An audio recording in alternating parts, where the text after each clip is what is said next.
Hindi nag-utos si Pangulong Ferdinand Marcos Jr. sa mga ahensya ng pamahalaan na maglabas ng mga pahayag na kumukontra sa panawagan para sa One Mindanao.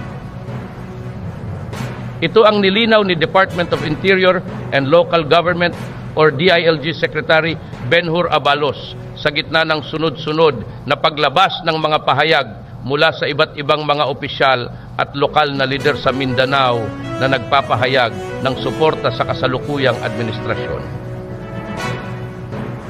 Sa isang press briefing sa Malacanang, sinabi ni Abalos na voluntaryo ang pagpapahayag ng suporta ng mga ahensya at lokal na pamahalaan sa Administrasyong Marcos at tinututulan ang panawagang hiwalayan ang Mindanao mula sa Pilipinas.